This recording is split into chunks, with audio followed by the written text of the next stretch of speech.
Emotional ना हो। अरे उन सजन जी के आ जाएंगे।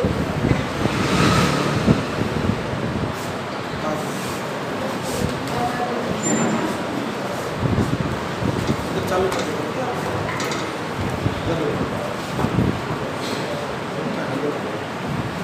सबसे पहले तो मैं सबका शुक्रिया अदा करना चाहूँगी जितने भी यहाँ पर भाई का अजय भाई का, तो मैं जितना शुक्रिया अदा करूँ उतना कम है।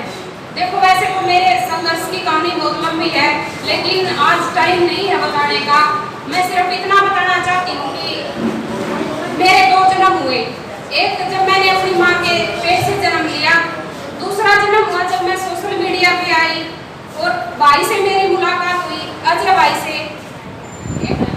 और मैं तो खैर के संघर्ष में पहले दिन से ही मैंने इसका संघर्ष देखा है। बहुत ही ज़्यादा मेहनती लड़की है और यहाँ तक पहुँचना सच में ही काबिले तारीफ है। इसके लिए एक बार ये बताना पड़ेगा शायद जो वीडियो रोजाना बनाते हैं कि इस कानून की वजह से कितने घर जो है बर्बाद होने लग रहे हैं, कितने बच्चे अनाथ होने लग रहे हैं। छोटे छोटे मासूम बच्चे जब हम घरों में जाके देखते हैं वो बिलखते हुए मिलते हैं। किसी की माँ छोड़ के फरार है तो किसी का बाप छोड़ के फरार है। उन बच्चों का दर्द जब देखते हैं तो मैं सच बता रहा हूँ कि अंदर से आत्मा यही कहती है कि क्या हो गया हमारे समाज को, लोगों की सोच को क्या हो गया, कौन सा दिमाग जो समाज में लगा हुआ है। तो प्लीज यही रिक्वेस्ट है, अगर किसी पे बहुत ही रियली जेन्युइन किसी पे कोई बन रहा है, किसी से कुछ अत्याचार हो रहा है, तो वो आके प्रदेश के अध्यक्ष है हमारे उषा जी, हम उनसे बात करें, हम सहयोग करेंगे। और मैं डॉक्टर पूजा यादव अपना जो भी चिकित्सा के क्षेत्र में जो भी मुझसे होगा, पहले भी कर ही रही हूँ, अब भी फ्री डिलीवरी करना, फ्री दवाइयाँ देना, फ्री पर्ची जो भी होगा मेरे से मिल सकते हैं। चिकित्सा के क्षेत्र में तो मैं ये कर सकती हूँ, बाकी जो भी जब लोग अपने रिश्तों को खराब कर रहे हैं, शादी के मेरे जो गुरुजी है, मेरे गुरुजी एक बात कहा करते हैं, छोटी बात याद आ गई बीच में मेरे, कि जब किसी की भी शादी होती है, नई नई जब शादी होती है ना, तो शादी का पहला साल ऐसा होता है कि कोई ना कोई ऐसी वजह होती है कि रिश्ता जो है वो टूटने की कगार पे हो जाता है। ये हमने भी फील किया है और शायद आप लोगों ने भी कभी ना कभी फील किया होगा। और ये समाज में 95% है, मैं गारंटी के साथ कहता हूँ कि सबके साथ ऐसा होता है। शादी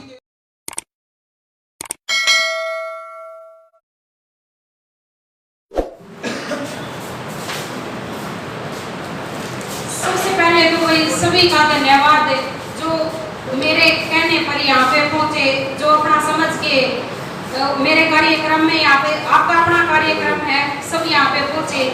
और भाई का अजय भाई का तो मैं जितना शुक्रिया अदा करूँ उतना कम है। देखो वैसे तो मेरे संघर्ष की कहानी बहुत लंबी है, लेकिन आज टाइम नहीं है बताने का। मैं सिर्फ इतना बताना चाहती हूँ कि मेरे 2 जन्म हुए। एक जब मैंने अपनी माँ के पेट से जन्म लिया, दूसरा जन्म हुआ जब मैं सोशल मीडिया पे आई और भाई से मेरी मुलाकात हुई, अजय भाई से।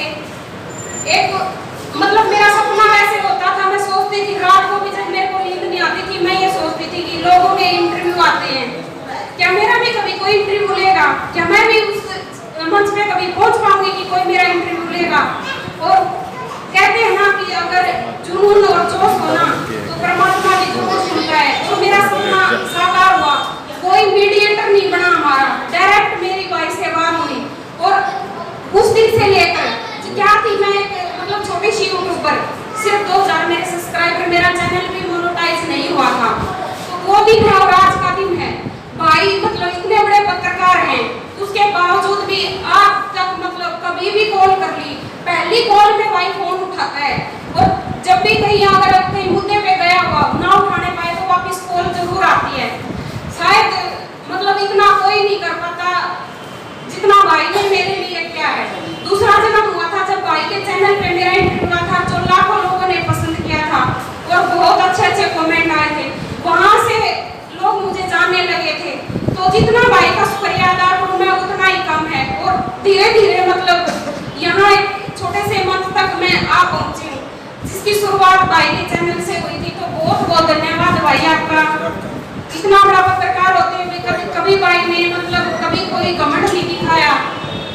और बाकी जो हमारे भाई हैं वो ज़्यादा कोऑपरेट करते हैं। दिनेश भाई भी कभी भी कॉल कर लो तभी भाई फोन उठाते हैं, बहुत ज़्यादा कोऑपरेट करते हैं। मतलब जितने भी मीडिया वाले हैं सभी से मुझे बहुत ज़्यादा सपोर्ट मिला, वही उन्हीं की वजह से मैं आज यहाँ तक पहुँची हूँ। और जो ये महिला विकास मंच में जिनके थ्रू में आई वो हमारा विकास भाई, बहुत बहुत धन्यवाद भाई आपका, जो ये आपके माध्यम से ये मंच मिला।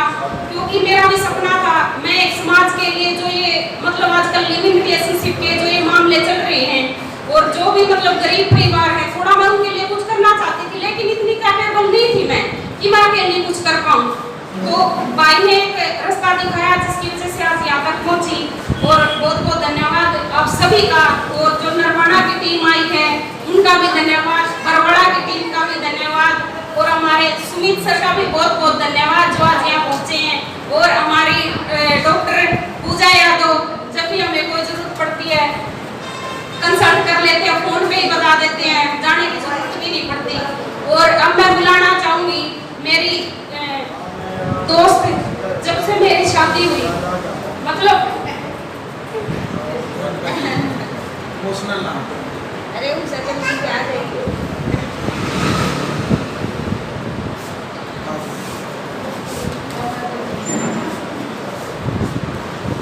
चालू कर दो।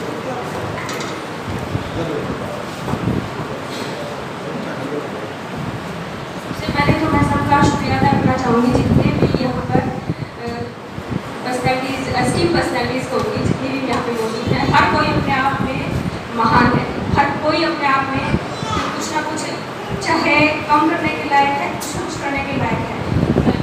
और मैं तो खैरूशा के संघर्ष में पहले दिन से ही मैंने इसका संघर्ष देखा है। बहुत ही ज़्यादा मेहनती लड़की है और यहाँ तक पहुँचना सच में ही काबिल तारीफ है। इसके लिए एक बार जोरदार तारीफ। मतलब ये मेरी जिंदगी में ऐसी दोस्त रही मेरी शादी से और आज तक। मतलब ये हैं टीचर हैं, जेबीटी टीचर हैं, कैथल के अंदर ये नौकरी कर रही हैं अभी फिलहाल, डेली अप डाउन करती हैं। इनका भी संघर्ष कम नहीं रहा, बहुत ज़्यादा इन्होंने भी जीवन में संघर्ष किया है और आज एक बहुत अच्छे मतलब वेल सेटल्ड फैमिली इनकी है। तो इनका भी मेरे जीवन में बहुत ज़्यादा योगदान रहा। जब भी मतलब चाहे आधी रात को भी कॉल करी तो मेरी दोस्त ने फ़ोन उठाया।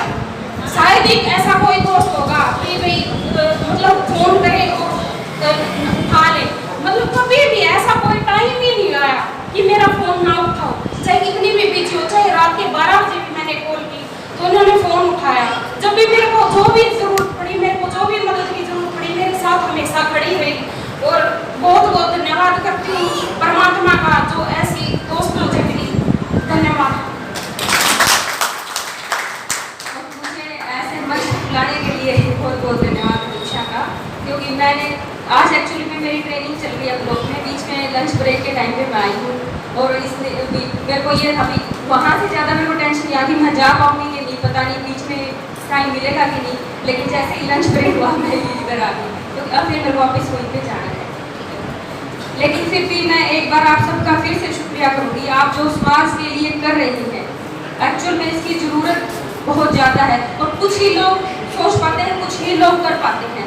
और आप सोच पाते हैं फिर भी शायद सोच तो बहुत ज़्यादा मेरे जैसे भी सोच लेते होंगे हाँ ये गलत हो रहा है, ऐसा नहीं होना चाहिए, लेकिन कर बहुत ही रेयर जो है वो कर पाते हैं। और उसके चलो उसमें से एक उषा है, आप जो इनका साथ दे रहे हैं, महिला विकास मंच है, ये एक मंच तो खैर हमें बनाना ही पड़ता है। कोई भी हम कार्य करते हैं समाज के लिए एक मंच तो हमें तैयार करना ही पड़ता है, उस मंच के तहत ही हम कुछ कर पाते हैं। तो इसके लिए मतलब आप सबका बहुत बहुत ही मतलब मैं अपने पूरे समाज की तरफ से आप लोगों का शुक्रिया अदा करती हूँ। आप समाज के लिए कुछ अच्छा ही करें। Thank you.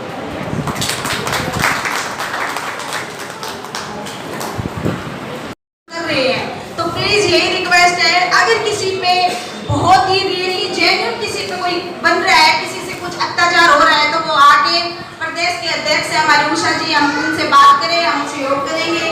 और मैं डॉक्टर पूजा यादव अपना जो भी चिकित्सा के क्षेत्र में जो भी मुझसे होगा, पहले भी कर ही रही हूँ, अब भी फ्री डिलीवरी करना, फ्री दवाइयाँ देना, फ्री पर्ची जो भी होगा मेरे से मिल सकते हैं। चिकित्सा के क्षेत्र में तो मैं ये कर सकती हूँ, बाकी जो भी महिलाओं के लिए पुरुषों के लिए रहेगा उसमें भी मेरा बहुत बहुत योगदान रहेगा। धन्यवाद।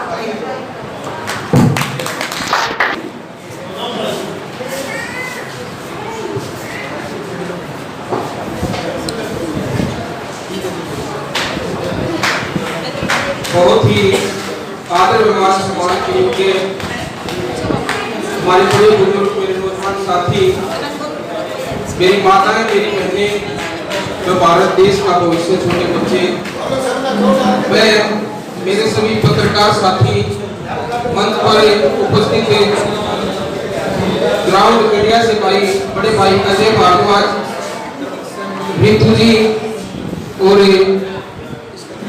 प्रदेश प्रभारी भाई सुमित पांचाल जी, हमारी बहन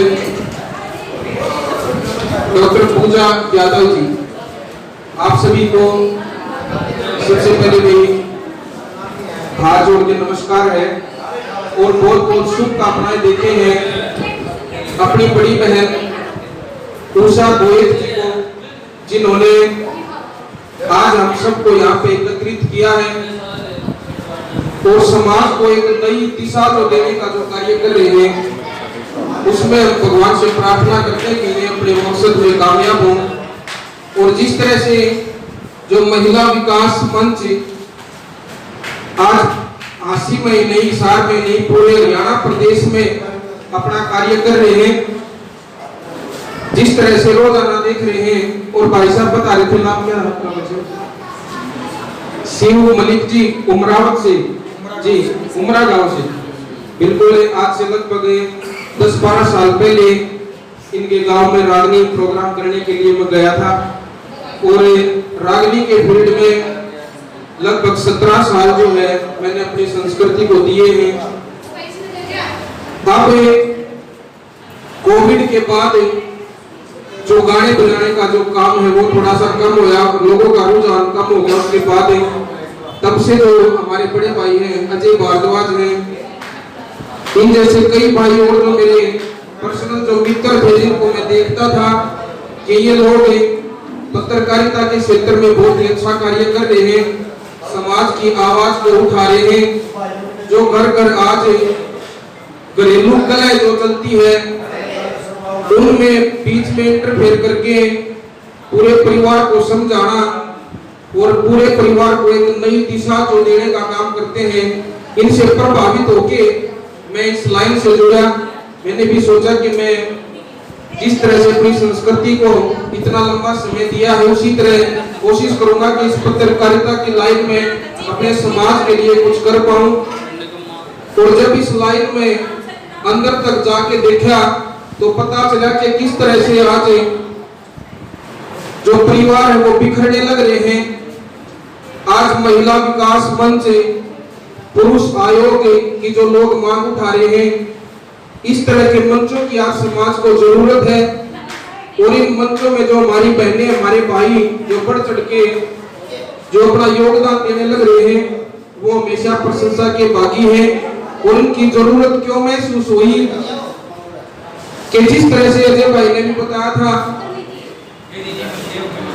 कि घरों में जो महिलाओं के ऊपर जो अत्याचार होते हैं और पुरुषों के ऊपर अत्याचार वहां नजर आता है जब कोई महिला कोई झूठी रिपोर्ट दर्ज करवाती है, तो बाद में पता लगता है कि अत्याचार सिर्फ महिलाओं पे नहीं पुरुषों पे भी होते हैं।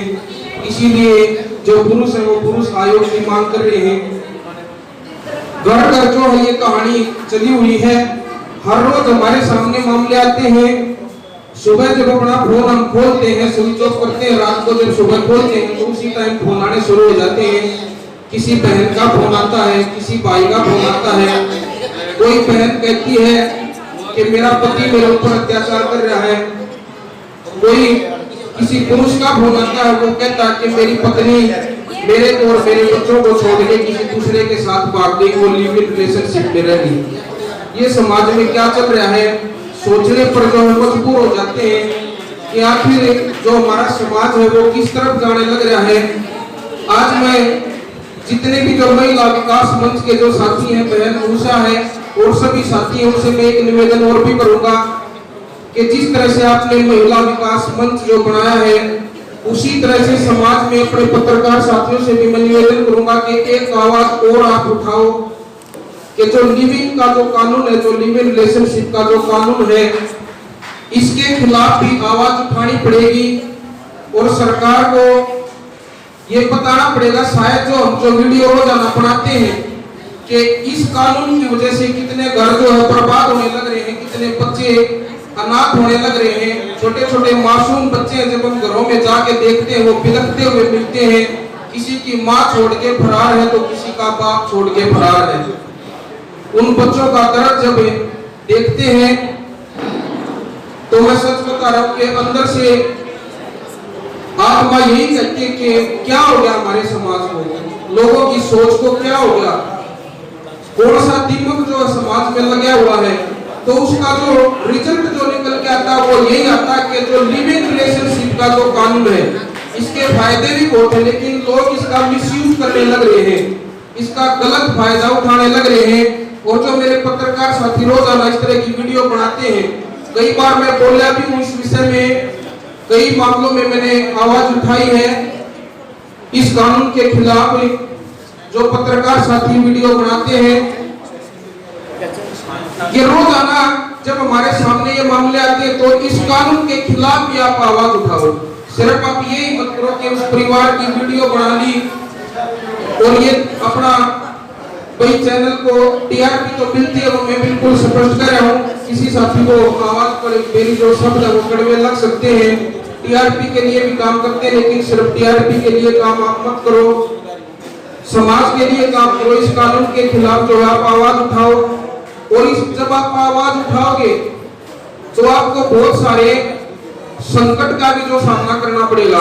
मैंने खुद किया है, मेरा इतना लंबा अनुभव नहीं है पत्रकारिता में, लगभग 8-10 महीने इसमें मुझे हुए हैं, लेकिन जितना भी मुझे अनुभव मैंने किया है, मैंने जब भी आवाज उठाई है किसी वकील के खिलाफ, किसी जज के खिलाफ, जब मैं बोल रहा हूँ तो मेरे पास स्पेशल फोन आए हैं, धमकी भरे फोन भी आए हैं और ये भी कहा कि आप वकीलों को क्यों कह रहे हो, जज को क्यों कह रहे हो, कानून को क्यों कह रहे हो।